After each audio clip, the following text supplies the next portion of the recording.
안녕하세요. 여기는 도시책방입니다. 요즘 날씨가 정말 좋잖아요. 이렇게 실내에 있기보다는 바깥으로 나가고 싶은 생각이 참 많이 드는데요. 오늘 저랑 같이 이야기할 책은 한 여자가 1년 동안 이태리와 인도와 발리를 여행하는 이야기입니다. 우리에게는 줄리아 로버츠의 영화로도 참 친숙하게 다가왔는데요. 먹고 기도하고 사랑하라입니다.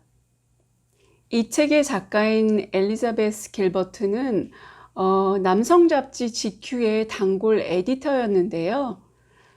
남성적인 문체라든지 아니면 남성의 이야기를 굉장히 잘 썼다고 합니다. 그러니까 남성의 심리라든지 남자의 어떤 특성이라든지 이런 것을 잘 묘사하는 걸로 알려져 있던 분이에요. 그리고 이제 흔히들 말하는 어떤 마초맨, 남성의 어떤 본능, 수컷의 냄새가 펄펄 나는 어떤 마초맨이 등장하는 소설로도 유명했던 사람인데요. 그래서 이 책이 2006년도에 출판되었을 때 엘리자베스 길버트 씨는 남성 마초맨을 쓰고 남성의 심리를 쓰는 사람인데 어떻게 이렇게 여자 심리를 잘 풀어냈을까 하고선 어떤 일종의 센세이션을 일으켰는데요.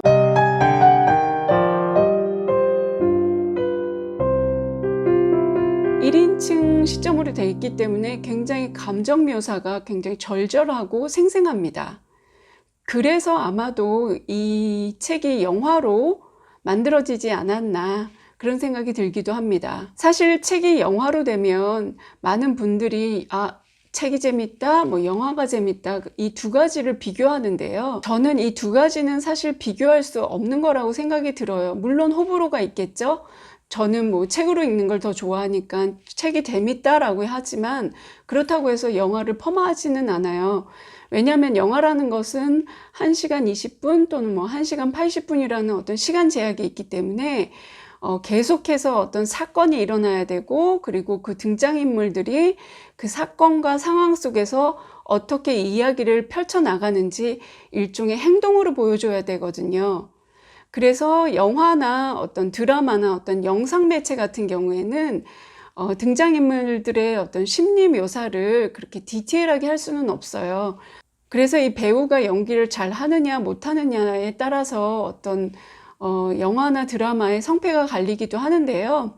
이에 반해서 책 같은 경우에는 예를 들어서 내가 주인공의 심리 묘사를 10페이지를 하든 20페이지를 하든 계속해서 이야기를 써나갈 수 있잖아요. 써나간 어떤 심리 묘사가 재밌기만 하다면 독자는 거기에 푹 빠져서 정말 딴 나라 이야기, 딴 세상으로 푹 빠져들 수 있거든요. 하지만 영상은 그렇게 10분이나 20분을 주인공이 혼자서 중얼중얼 나레이션을 한다고 생각해 보세요. 얼마나 재미가 없겠어요. 그렇기 때문에 감정이입이라든지 아니면은 조금 더 층 깊은 감정의 묘사를 보고 싶을 때는 어떤 책을 권장을 하고요.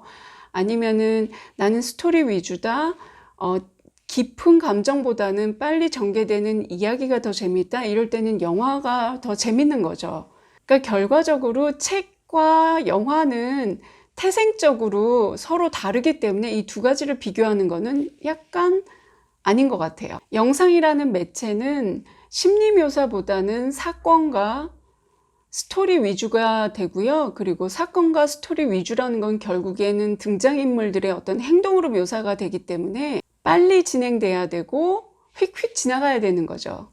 그래서 몰입감은 굉장히 좋지만 어떤 깊은 감정선을 느끼고 싶을 때는 저는 책을 권장합니다.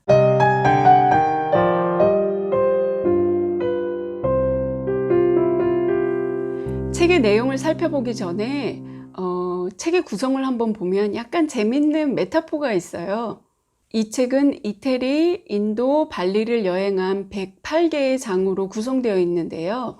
왜 하필이면 108개였을까요? 108개 하니까 여러분 어떤 생각이 떠오르시나요? 108이라는 숫자는 사실 불교에서 얘기하는 108번뇌, 그리고 108배, 즉 108개의 번뇌를 잊기 위해서 108번의 절을 한다라는 뜻을 약간 추측할 수 있는데요. 아마 이 작가도 108의 의미를 알고선 이렇게 생각한 게 아닐까 싶어요. 그렇다면 잠시 여기서 108이라는 숫자는 어디서 나왔을까요? 108의 의미를 불교적으로 해석하고 파고들면은 뭐 한두 끝도 없겠죠. 그래서 간단하게 108에 대해서 좀 찾아봤는데요. 우선 인간은 눈, 코, 입, 귀, 몸, 마음으로 좋다, 싫다, 이도 저도 아니다라는 판단을 하게 됩니다. 이것은 가장 원초적이고 본능적인 어떤 생사와 관련된 외부에서 오는 경험을 판단하는 근거라고 하는데요. 그렇게 되면 18가지의 경우의 수가 나오죠. 여기에 즐겁다, 괴롭다, 그래서 총 36가지의 판단의 근거가 나온다고 합니다. 그러니까 우리는 어떤 외부의 상황, 우리 마음에서 일어나는 생각, 이 모든 것들을 좋아, 싫어, 잘 모르겠어. 기뻐, 괴로워, 잘 모르겠어. 이런 식으로 판단한다는 거죠. 그리고 인간은 시간의 굴레 속에서 빠져나올 수가 없잖아요. 과거, 현재, 미래. 됐죠? 그러니까 36가지의 어떤 판단의 근거에서 시간의 경우의 수인 과거, 현재, 미래를 곱하면 108가지의 판단이 나온다는 거죠. 즉 그렇게 판단한다는 것은 결국에는 어떤 마음의 괴로움, 마음의 고민을 일으킨다는 것이고, 그걸 불교에서 얘기했을 때는 번뇌라고 합니다. 인간은 108번뇌를 벗어날 때 비로소 해탈할 수 있다고 합니다. 저는 이 책의 작가가 명상을 오랫동안 했었고 어떤 문화에 대해서 여러 가지 다문화에 대해서 오픈마인드가 있었던 사람이었기 때문에 108이라는 메타포를 사용하지 않았을까 이런 생각을 했습니다.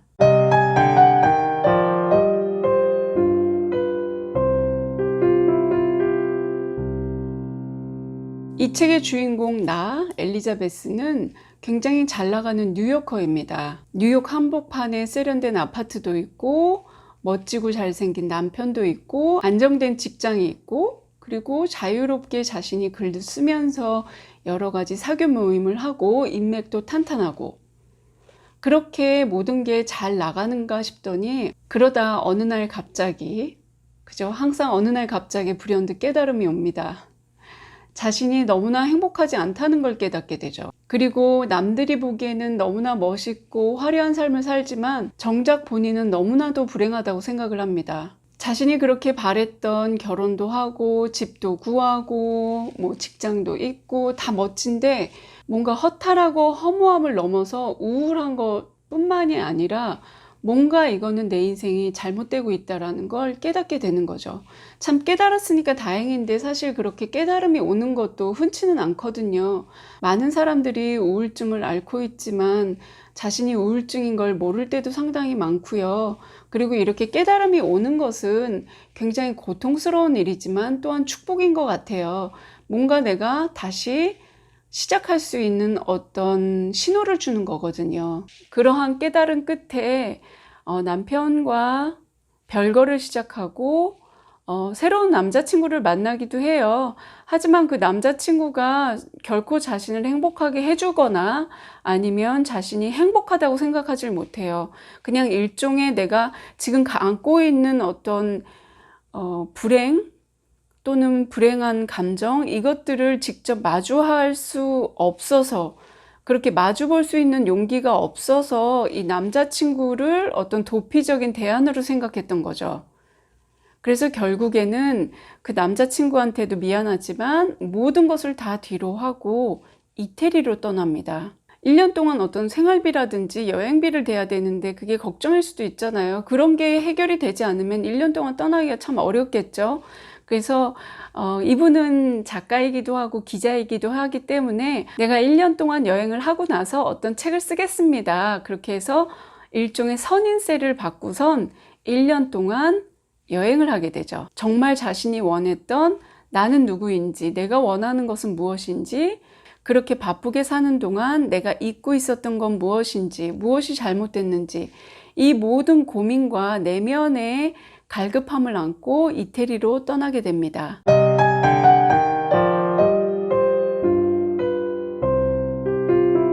이태리는 입의 이야기입니다.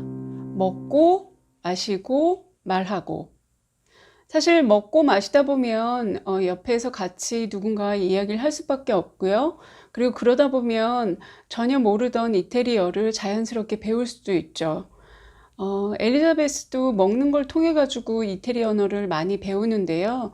새로운 언어를 배울 때는 많은 용기가 필요하죠. 특히 현지에 말이 통하지 않는 현지에 직접 가서 내가 말을 배우겠다라고 결심할 때는 사실 내가 바보 취급을 당할 수도 있다라는 그런 용기도 좀 필요하거든요. 말이 통하지 않고 그리고 내가 원하는 거를 말할 수도 없고 그리고 어떤 소통이 되지 않는다는 그런 불편함과 어떤 두려움을 맞서는 그런 용기가 필요한 거죠. 근데 그렇게 새로운 언어를 배우다 보면 아마도 엘리자베스가 뉴욕에서 많이 겪었던 어떤 내면의 고통이라든지 존재적인 문제 또는 아니면 관계에서 오는 여러 가지 궁금증 또는 질문들에 대해서 생각할 겨를이 없었을 거예요. 그러니까 맛있는 걸 먹으면서 몸을 치유하고 그리고 내가 가지고 있던 문제에서 조금 떨어져서 새로운 언어를 배우면서 자기 자신을 치유하고 회복하는 데 굉장히 많은 도움이 된 곳이 이태리가 아닐까 싶고요. 그래서 이태리 같은 경우에는 어떤 깊은 질문이라든지 아니면은 뭐 내가 겪었던 고통을 되씹어 본다든지 그런 이야기는 별로 없고 이태리 사람들이 얼마나 즐겁게 살고 단순하면서도 물론 이제 깊이가 있으면서도 단순하고 즐겁게 때로는 쾌락적으로 사는 모습을 잘 묘사합니다. 이태리를 떠날 때는 미국에서 처음 왔을 때보다 12kg나 쪘다고 얘기를 하는데요. 살이 쪄서 어쩔 수 없이 바지를 사는 그 모습을 결코 고통스럽거나 짜증을 내거나 신경질을 내지 않고 내가 기쁘게 경험했던 어떤 쾌락에 대한 대가가 아닌 보상이라고 얘기를 합니다. 그러니까 살을 쪘을 때 이 살 빼야지. 짜증나. 스트레스야. 이게 아니라 내가 잘 먹고 내가 먹는 동안 얼마나 즐겁게 생각했는지 보면 이 살들도 다 기쁜 거야. 좋아. 막 이런 식으로 얘기를 해요. 근데 아마도 그 다음 행선지가 인도였기 때문에 인도에 가면 분명히 살이 빠진다는 것을 엘리자베스는 알고 있었을 거예요. 뭐 물론 그런 계산으로 뭐 마구 먹어대진 않았겠죠. 그러니까 먹는 기쁨을 책으로 좀 느끼고 싶다. 이런 음식에 대해서는 어떻게 묘사를 하고 이렇게 먹는 거 그리고 이 먹는 문화가 어떤 식으로 되어 있는지 보고 싶다면 아마 이 이태리 부분은 굉장히 많은 도움이 될 것 같아요.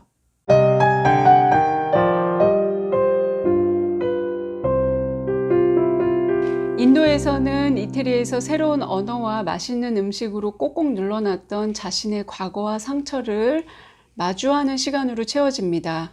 아픔을 바라볼 수 있을 만큼 많이 회복이 된 거죠. 그러니까 아픔 자체가 회복됐다기보다는 아픔을 치유할 수 있을 정도로 회복이 됐다는 뜻입니다. 그렇게 명상과 요가로 자신의 내면을 치유해 가면서 사회적인 관계도 새로 만들게 되는데요. 사실 인도 이야기는 자기 자신에 대한 어떤 존재적이고 내면적인 질문을 많이 하는데 인도 이야기에서 얻은 것은 인도 이야기만 딱 떼놓고 보면은 마치 명상 서적 또는 요가 전문 서적이라고 말을 할 수 있을 정도로 제가 모르던 그러니까 요가 백과사전을 굳이 찾지 않았다면 몰랐던 여러 가지 이야기들이 많이 나와요. 그래서 인도 이야기만 딱 떼놓는다면 정말 요가 서적으로 사용해도 전혀 손색이 없을 정도입니다. 그래서 요가에 관심 있는 분들은 이 부분을 읽어보셔도 좀 좋을 것 같고요. 사실 저도 운동을 좋아하는 편은 아니지만 책상에 많이 앉아 있고 책을 읽다 보면 뭐 여기저기 쑤시는 데가 있잖아요. 막 한 자세로 가만히 있게 되기도 하고 어떤 거북목이 되기도 하고 또 책이 너무 재밌으면 막 한 자세로 계속 이렇게 보잖아요. 그러다 보면 막 그 다음날 어깨도 아프고 허리도 아프고 그런 것들이 누적되면서 운동을 해야 되겠다 이런 생각을 많이 했는데 사실 운동을 뭐 제가 뭐 달리기를 한다거나 어떤 헬스장에 가지고 헬스를 한다거나 이렇게 좀 사교적인 편이 되질 못해서 혼자 하는 운동을 좋아해요. 집에서 요가를 많이 하게 됐어요. 근데 이 인도 이야기에서의 어떤 요가와 명상 이야기를 읽고 나서 아, 요가가 이렇게 좋은 거구나 하고 새삼 깨달았어요. 아무것도 모르고 그저 동작만 따라 하다가 아, 이런 동작이 이런 거였고 이렇게 하면은 이렇게 되는구나 하고서는 어떤 설명과 의미가 부여되니까 제가 요가를 하나하나 할 때마다 조금 남달라졌다는 생각이 들더라고요. 그러니까 물론 다른 사람이 봤을 때는 전혀 차이가 없겠죠. 근데 그 요가를 하는 저의 자세와 어떤 내면의 태도가 많이 달라진 것 같아요. 그래서 사람은 배워야 되나 봐요.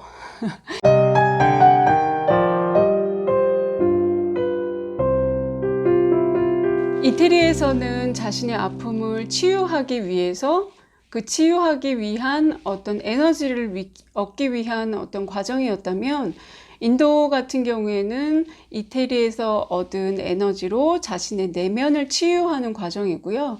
인도네시아 발리 같은 경우에는 그 치유된 내면, 좀 안정된 내면으로 자신의 삶의 균형을 찾아가는 이야기입니다. 인도네시아는 다문화의 상징 국가라고 할 수 있죠.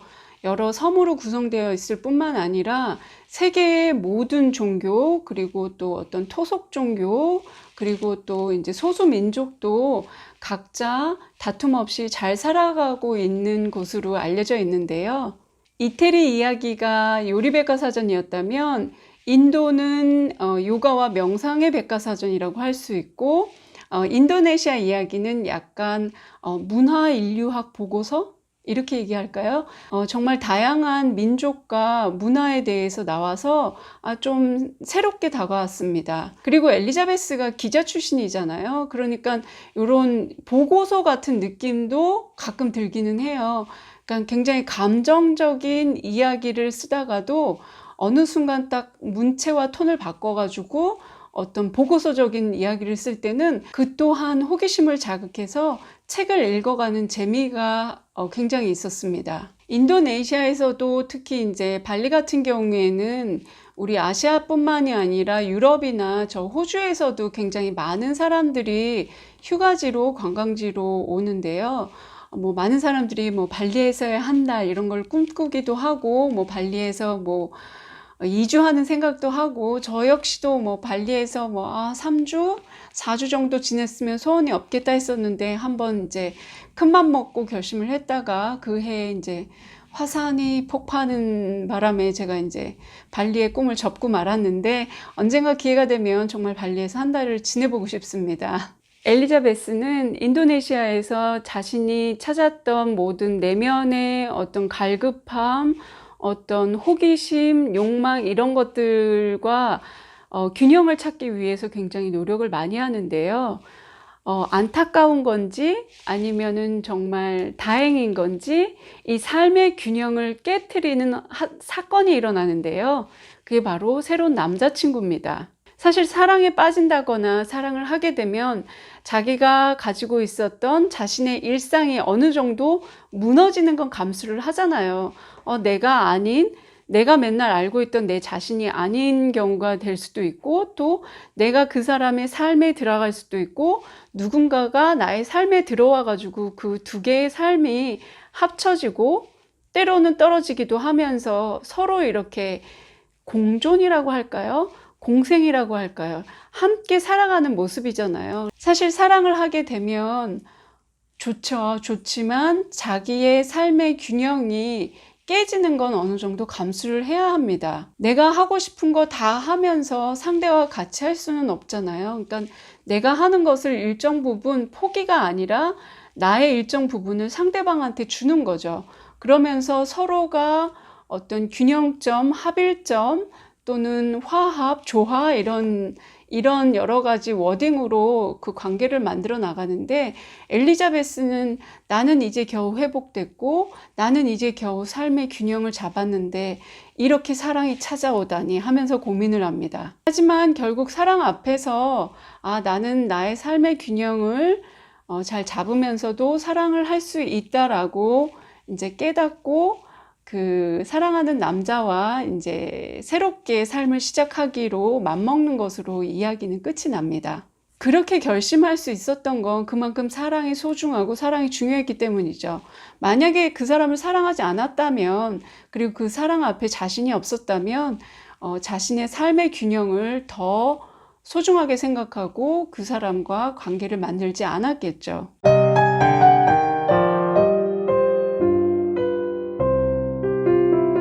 이 책은 그저 훌쩍 떠나는 일상의 탈출기가 아니라 내가 정말로 너무 힘들고 내가 왜 이렇게 살아야 되지? 어떤 우울증과 어떤 감정적인 심리적인 바닥을 친 상태에서 더 이상 도망갈 구석이 없기 때문에 내가 내 자신을 찾지 않으면 나는 더 이상 안 될 것 같아 라는 어떤 절박한 심정에서 떠난 여행 이야기입니다.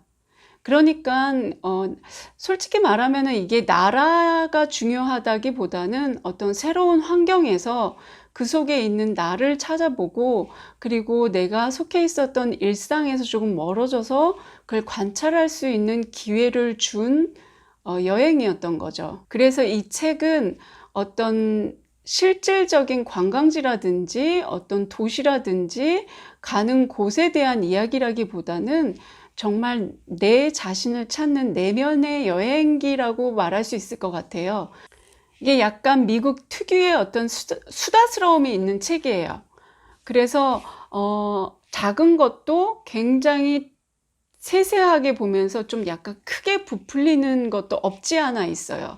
하지만 이 여자 주인공이 자기 자신한테 던지는 질문은 세대와 인류와 문화를 떠나서 정말 인간의 존재적인 문제, 그리고 여자라면 할 수 있는 여러 가지 고민, 질문이었기 때문에 저는 상당히 많이 공감을 했습니다. 사실 이 책을 저는 많은 싱글 여성분들한테 추천을 하고 싶고요. 왜냐하면 이 책이 어떤 결혼이라는 제도 안에서 굉장히 행복하다고 생각했지만 어떠한 이유로, 그 이유는 밝혀지지 않았지만 어떠한 이유로 그 함께하는 결혼을 서로 등지게 되고, 그 속에서 내가 무엇을 겪고 어떤 이유에서 내가 무엇을 잘못했고 앞으로는 어떻게 잘하면 좋겠다라는 자기 반성도 굉장히 많이 들어가 있어요.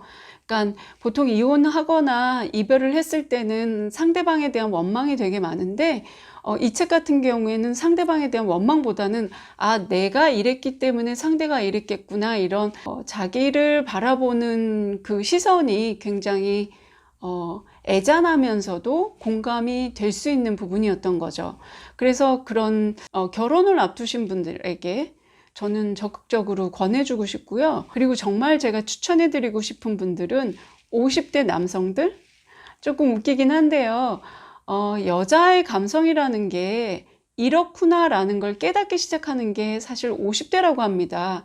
사실 50대가 된다는 건 여자는 여성 호르몬이 떨어져서 남성 호르몬이 조금 많아지고, 남자는 남성 호르몬이 떨어지면서 여성 호르몬이 조금 많아지는 때라서 50대 남성분들이 약간 감성적으로 변한다고 하잖아요. 막 드라마도 많이 보고 그러면서 이제 그때 아내라든지 딸이라든지 아니면 여자친구라든지 주변의 여자들을 보고서 많이 이제 공감을 하려고 애쓴다고 하는데, 그때까지 여자에 대한 어떤 경험치라든지 감정선을 잘 몰랐기 때문에 많이 허둥거린다고 그래요. 그런데 그럴 때 이제 이 책을 보면 여자들은 이렇게 생각하는구나, 내가 이런 실수를 했었구나, 앞으로는 이렇게 하면 좋겠구나라는 어떤 경험치라든지 케이스가 많이 있기 때문에 50대 남성분들도 읽으면 참 좋을 것 같습니다. 사실 연애와 사랑과 결혼, 이렇게 이성의 관계를 잘하고 싶을 때는 남자는 여자의 마음을, 여자는 남자의 마음을 잘 알면은 쉽잖아요. 그래서 여성분 같은 경우에는 GQ, 또 에스콰이어, 이런 남성 잡지를 권해드리고, 남성 같은 경우에는 이런 약간의 여성들이 잘 읽는 에세이라든지 여성 잡지를 읽어도 되고요. 그리고 이 책을 읽는 것도 저는 상당히 도움이 될 거라고 생각이 들고요. 사실 에릭 프롬이 얘기했지만 사랑은 주는 거라고 그랬잖아요. 근데 무엇을 주는 거냐? 내 마음을 주는 건데, 나를 알아봐 달라고 마음을 주는 게 아니라 상대를 위한 마음을 주는 거잖아요. 그러려면 당연히 상대를 잘 알아야 되겠죠. 그래서 내가 주는 사랑으로 상대가 성장하는 거고, 그걸 보면서 저도 같은 기쁨을 느끼는 거고, 저는 이게 아주 좋은 관계의 모습이라고 생각이 듭니다. 물론 이제 이상과 현실은 차이가 있지만, 이런 이상을 알고 현실적으로 조정하고 맞춰가는 것이 사실 연애 아니겠어요? 그럼 오늘은 여기까지 하고요. 끝까지 봐주신 여러분들께 감사드리면서 여러분들의 구독과 댓글과 좋아요는 저에게 큰 힘이 되고 응원이 됩니다. 많이 부탁드릴게요. 감사합니다.